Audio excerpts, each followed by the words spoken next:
Assalamu alaikum wa rahmatullahi wa barakatuhu. A very, very interesting question came my way, in fact, yesterday via email, that what exactly is an evil eye? I mean, like, how is it possible that somebody just looks at somebody and the evil eye effect happens? It just doesn't make sense. Well, you need to understand, human body is not the only entity that defines a human being. Human being is an extremely powerful creation of Allah subhanahu wa ta'ala. When spiritually elevated, as you know that, humans, which are prophets and messengers, are also human beings. When they're spiritually elevated, they can see angels. They can see jinns. And there is a narration that I told you before that Prophet ﷺ was one day standing in Salah and can extend his hand into the Jannah, grab the fruits from the Jannah and bring it over, but he didn't do so. He chose not to do it. We'll talk about that some other time. But just to tell you that human beings have been created extremely powerful. Now it's up to the human, when the human is sent over here as a test, to choose the right path or to choose the wrong path. And they can excel whichever path they choose. However, on the Day of Judgment, that is the whole point of the Day of Judgment, is to make judgment call on the actions taken by the human beings when they were provided with certain things. Their decisions. Now, there are certain things that we are born with. We can't really change things. But the things in which we make decisions are the things that we will be held answerable for.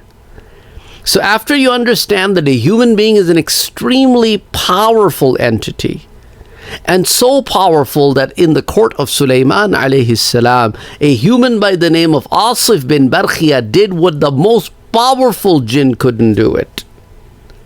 So the bringing of the throne of the queen of Yemen, Bilqis, all the way, the queen of Saba, from all the way from Yemen all the way to the Palestine, was done by a human being in a blink, when the most powerful jinn could not do it in that time frame.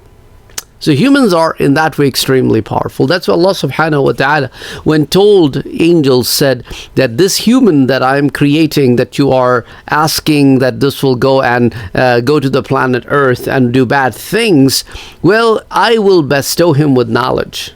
But at the same time, فَإِمَّا يَأْتِيَنَّكُم مِّنِّي هُدًى فَمَنْ تَبِعَ هُدَايَ فَلَا خَوْفٌ عَلَيْهِمْ وَلَا هُمْ يَحْزَنُونَ. When the guidance comes to you, whoever picks the guidance and follows it and does good deeds will be successful. But anyone who chooses not to do so will not be successful. And you may be wondering, why are you not answering that question that you have put in front of us, that how evil eye affects us? No, I am getting to that. But before that, I need you to understand the powers of a human being, that when Allah subhanahu wa ta'ala give powers to the human beings, they can do wonders. Now, sometimes through divine knowledge, they can do miracles. And humans have excelled greatly compared to the other beings that we are surrounded by. So just like humans have used their brains to get to a certain level of excellence that you see around you, like this microphone or the camera that I'm using or this tablet that is in front of me, which could hold thousands of books in it, to other marvels that humans have done. Similarly, humans have inside powers too. Now, it's up to the human being how they utilize those powers. Now, some people, and this power has an impact as an energy. Now, even in the world of souls, there were certain souls that get along well because their energy matched. And then there were others who didn't get along well with the others. So humans have this energy that can be released from one human to another. And because of this energy, sometimes you look at individuals and you can't stop looking at them. They may not be the most beautiful people on the face of earth, but there is some attraction in it, right? In the Gen Z term, they have this positive million aura in them, like they're the sigmas, right? So these people that you can't just, you're like, wow, this is something that can't be defined in words. It's just like I can't stop looking at them. And these are people that you don't even know. So this energy that we release with our presence. So the evil eye is also a form of an energy that gets transmitted from one individual to another individual. It is an energy that's transmitted from a heart through the eyes to another person. And it affects the other person. It is not something that is available on physical grounds, but its impact, when it affects the other person's heart, its impact comes on that person's body. Sometimes the person who is doing it doesn't realize that he's doing it or she's doing it. Some people have evil eye. I mean, like it's that's how they are. Such people, that's why, should cancel their evil eye from within themselves, that anytime they see something that pleases them, they should say, MashaAllah. لا حول ولا قوة إلا بالله العلي العظيم تبارك الله أحسن الخالقين بارك الله فيك ما شاء الله لا قوة إلا بالله سبحان الله Alhamdulillah, Allahu Akbar. When they say these words, that's why you are trained to say these kalimats, because they will release a positive energy from you to the other individual. So if your negative energy is in a way or shape or form, in any way, shape or form, is trying to affect the other individual, these words will cancel the impact, because these are so powerful words that their weight, the energy that they carry, supersedes the energy that you are releasing. And if somebody doesn't say that and it impacts the other individual, now we would have to work on that individual by putting in positive energy into that individual to fight that problem that is being infected within that person. And that is through the word of Allah subhanahu wa ta'ala.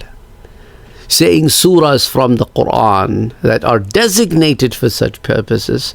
And the reason I want to, before I tell you that, I want to take you to Surah Bani Israel, which is also called Surah Al-Isra, which is the 17th surah in the Qur'an. Look at ayah number 82 of the surah. Allah subhanahu wa ta'ala says, وَنُنَزِّلُ مِنَ الْقُرْآنِ مَا هُوَ شِفَاءٌ وَرَحْمَةٌ.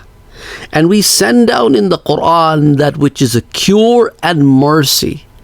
Now notice the combination of two words, cure and mercy. It cures you, and then through the mercy Allah subhanahu wa ta'ala has given to it, it makes things better for you.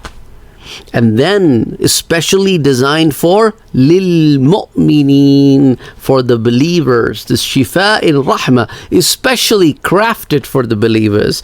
وَلَا يَزِيدُ الظَّالِمِينَ إِلَّا خَسَارًا. And only loss increases for the unjust people because of the unjust that they commit.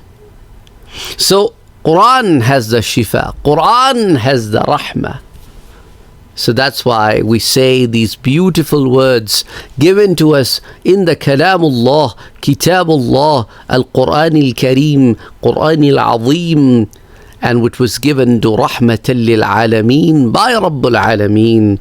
And through the power vested in it, we cure things by the will of Allah subhanahu wa ta'ala. So whenever you recite things, now everything is an impact. Everything has an impact. If I play a certain sound at a certain level and I maintain it at that level, it could shatter glasses. It could bring down bridges because of the impact, the frequency of sound. Similarly, the frequency of the sound that we release, and that has these beautiful words given to us by Allah subhanahu wa ta'ala, the praise of Allah subhanahu wa ta'ala, when that gets mixed into the sound that comes out of us, its impact you cannot even imagine. And when, by the will of Allah subhanahu wa ta'ala, it hits the target, it causes the cure. brings shifa and takes out all that evil energy from that individual. So I hope I was able to help you understand that how an evil eye affects or impacts a person, and how through the beautiful words taught to us by Allah and His Prophet sallallahu alaihi wasallam, we are able to cure it. May Allah make it easy for all of us. Make it a habit to praise Allah subhanahu wa ta'ala whenever you see something beautiful, and anytime you are done with your salah, make it a habit to say Surah Al-Falaq and Surah An-Naas. Make it a habit, if you can, to say it 3 times in the morning, Surah Al-Falaq and Surah An-Naas, and 3 times after Salat al-Asr, Surah Al-Falaq and Surah An-Naas, the entire surahs. May Allah make it easy for all of us. Ameen. Make sure you say Ayatul Kursi before you sleep at night time. Allah puts an angel who guards you all night long from the shaitan, from the shayateen.